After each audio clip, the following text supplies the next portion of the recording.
সদৌ অসম আহোম সভা লখিমপুৰ জিলা সমিতিৰ সম্পাদক চাও সুৰজ বৰুৱাই অসমৰ এটি আগশাৰীৰ বৈদ্যুতিক মাধ্যম প্ৰতিদিন টাইমৰ জ্যেষ্ঠ সাংবাদিক নিতুমণি শইকীয়াৰ ঘৰলৈ গৈ তেখেতৰ পিতৃৰ বিয়োগৰ খবৰ লৈ সমবেদনা জ্ঞাপন কৰে।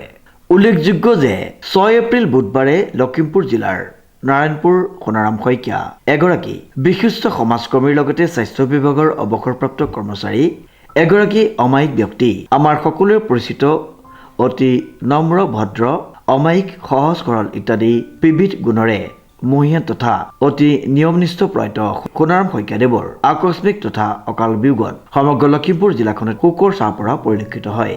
উল্লেখযোগ্য যে নাৰায়ণপুৰ অঞ্চলৰ বিভিন্ন সামাজিক সাংস্কৃতিক অনুষ্ঠানৰ সৈতে ওতঃপ্ৰোতভাৱে জড়িত হৈ নিজৰ অদ্বিতীয় কৰ্মশৈলীৰে অনুষ্ঠানসমূহক আগুৱাই নিয়া প্ৰয়াত সোণাৰাম শইকীয়াদেৱৰ মৃত্যুত কেৱল লখিমপুৰ জিলাখনৰ বাবেই নহয় সমগ্ৰ অসমৰ বাবে এক অপূৰণীয় ক্ষতি। প্ৰয়াত সোণাৰাম শইকীয়াদেৱ অমৰ হওক, তেওঁৰ পুণ্য আত্মাই স্বৰ্গত প্ৰশান্তি কোণত ঠাই লাভ কৰক, ইয়াকেই কামনা কৰি সদৌ অসম আহোম সভা লখিমপুৰ জিলা সমিতিৰ সম্পাদক চাও সুৰজিৎ বৰুৱাই সমবেদনা জ্ঞাপন কৰে। Bureau' report news now.